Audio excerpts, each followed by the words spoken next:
Societies evolve and new challenges emerge over time. Consequently, a review of the country's political system processes are needed to reflect changing societal values, norms, and needs. Welcome to this edition of Political Arena, a production of Voice of Nigeria. From Abuja to Addis Ababa, London to Washington, Political Arena is your express pass to the global political stage. We'll navigate the twists and turns of politics right here from the heart of Africa. This edition, we examine the commencement of the National Assembly's review of Nigeria's 1999 constitution and the key political issues confronting the country. We will hear from a respected member of the nation's political class about some expectations. Don't forget to like and subscribe to this channel to get a weekly digest of all shades across the political divide. But first, let's find out key happenings across Nigeria and other parts of the world.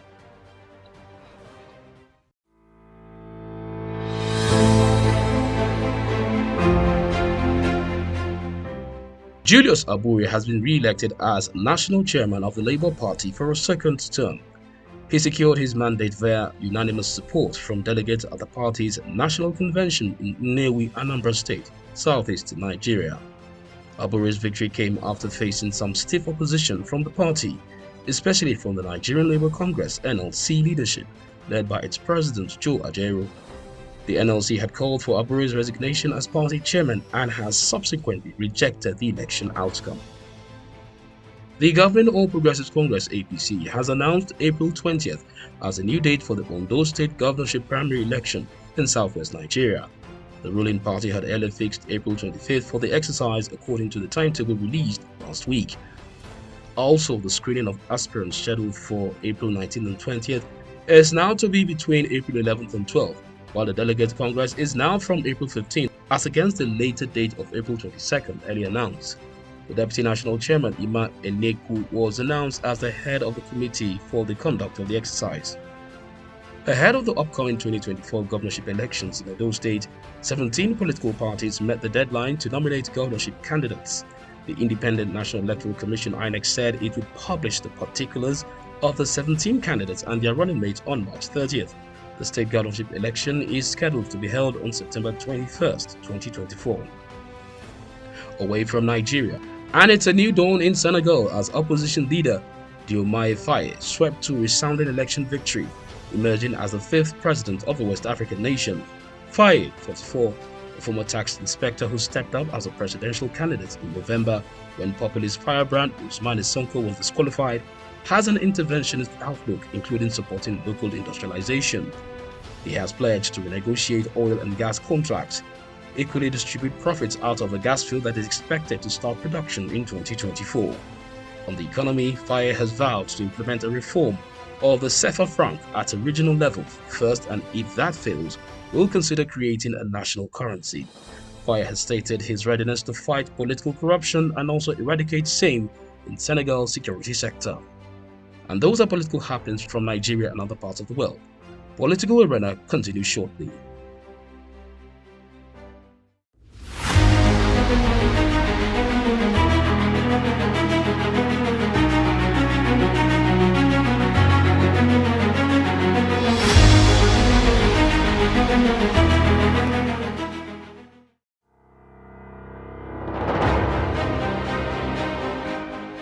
The National Assembly has commenced the legislative process for fresh amendments to the 1999 Constitution. While the Senate named a 45-man Constitution Review Committee, the House of Representatives unveiled 43 members to serve on the panel. This development comes at a time when Nigerians across political, ethnic, religious divide are seeking serious reforms that will ensure peace and national development. Some of the key issues of national concern include state police, rotation of power, the citizen question, resource control, gender rights, and lots more. Dr. Nentawe Yilwatda is a seasoned Nigerian politician from Plateau State, north-central Nigeria. A well-respected engineer of no mean repute, he is one of very few Nigerians to have the singular honor of serving with Independent National Commission (INEC) in Benue State, north-central Nigeria, and also being elected as the governorship candidate the All Progressives Congress (APC) in Plateau State. Dr. Nentawe explains some of the key expectations people of Plateau State from the ongoing constitutional review.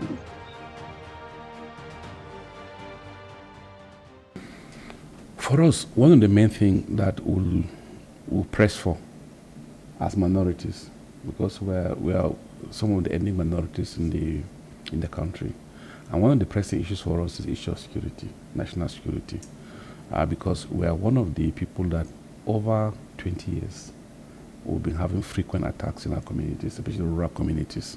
So security is dear to us, and anything that has to do with amendment that will make sure people are more secured, we will support it, especially the issue of community policing and the issue of state policing is key to us. And I think for me as a person, let me talk as a person now, I support state policing because it's important for the state to take responsibility of the security architecture within their community, and also the localization of the security architecture. I can give you an example.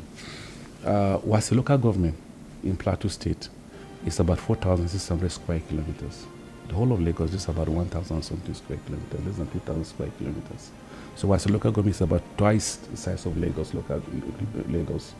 Was a local government is about 4,006. The whole of Abia is about 6,000 square kilometers, and Abia State has over 50 something police stations. Was has only one police station. So how do you secure that community with just one police station? And as far as the federal government is concerned, it's a local government. And if you take Burugu local government in Niger State is about 10,900 square kilometers. And the whole of Southeast is roughly about 40,000 square kilometers. So one local government in Niger State is about 25% of the whole of Southeast. And they're given the same police support as a state, as a local government. Now, by the time, and so you have a lot of unoccupied spaces, unmanned spaces. So it gives room people for the security to be diluted at the rural communities, and more attacks come to the communities, and you can't actually protect them. So it limits our protection as communities, and that's what I'm talking about in North Central, where I know, and I'm talking about. So that's why the issue of community policing is dear to us, and we feel bringing architecture to our people also will be important. And somewhere like Plateau State, where I come from, we have mountainous communities, and we have forested communities also. From Kwanpan local government, we have a thick forest that ranges over 3 local governments, and it spans over Plateau into Nasarawa State. And you have a lot of criminal activities that takes place in those kind of forested places. And somebody will ask me, how can you fight the forest in the north? But it's thicker than most forests in the southeast that I know. And that's Plateau State that you can think of. So, how do I make provision for this kind of security architecture in the communities? We have mountainous communities. So if I have a state police, I'll buy mountain bikes for my police instead of regular vehicles for them, because you need to climb those mountains and pursue the criminals. At the center, they will buy them trucks that cannot climb those mountains. I cannot begin to think of technology that can also fit those communities. Those criminals can come in. Sometimes they come with their own night vision goggles, so they can penetrate those mountains with their night vision goggles. They can view from the mountain. They can view communities and all the rest. So what support? What technology can I provide for the communities that can support this architecture and also prevent my people? So having my police architecture will allow the governor of a state to plan better and also provide and protect the people.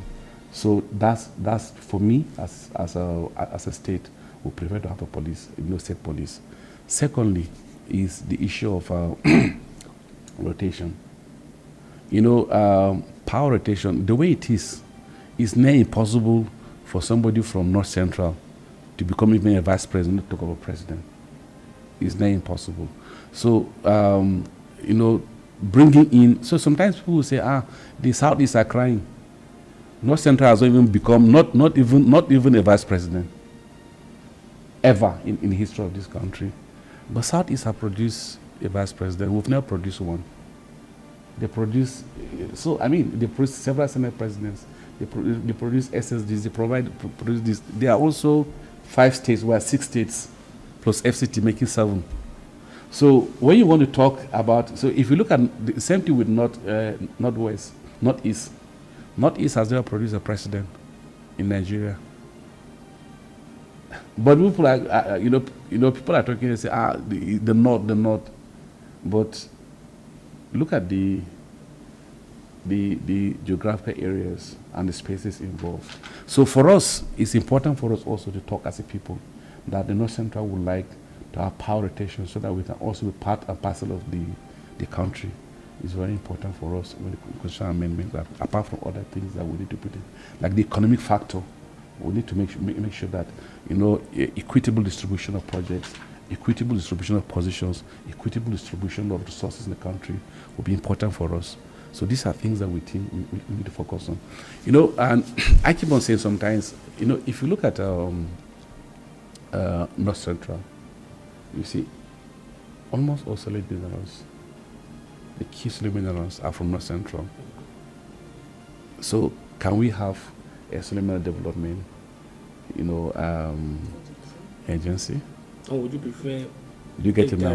And areas, you have the Niger Delta development, so that areas have been destroyed by mining of petroleum are being compensated. Every day, they move billions of naira out of Plateau from solid minerals. Billions. I mean billions of naira. And most of the mining companies are even foreign. And part of the reason is because the state government is very involved in giving licensing. You'll be sitting down and they give license to somebody that even your land that you're sitting on, somebody has been given the license, you come to mine it, he doesn't even need you to mine it. So, and no any compensation for the destruction of the lands. You can't farm again. You can't have access to good, clean water within the communities and all the rest. So, these are key to us from Plateau State to ensure, not just Plateau alone, North Central, why the solid minerals are being mined, so that communities are actually involved in the development also, so that we have, some level of development. If areas that are involved in supplying power supply, they have their development, agency that supports their services. What of solid minerals that contributes much more to the economy? So to me, these are very important and critical areas that we need to look at, by people within these areas. And if you are given 15% derivation for petroleum, why not 15% derivation for solid minerals also? What's the difference? They are all minerals. So to me, these are areas that we for us as a state and as a people, we're yearning that we have such, be embedded into the constitutional amendment. The last alteration deleted power, correctional facilities, and railways from the exclusive list of the Constitution. Those items were moved to the concurrent list. With the alteration, both federal and state governments can now legislate on these matters. The Constitution review exercise is expected to be completed within 24 months, and we promise to continue to focus on the rising expectations from Nigerians on the ongoing constitutional review. That's it for this edition. Join us same time next week. Don't forget to like and subscribe to this channel, not forgetting our website, which is www.von.gov.ng. Till next time, it's bye for now.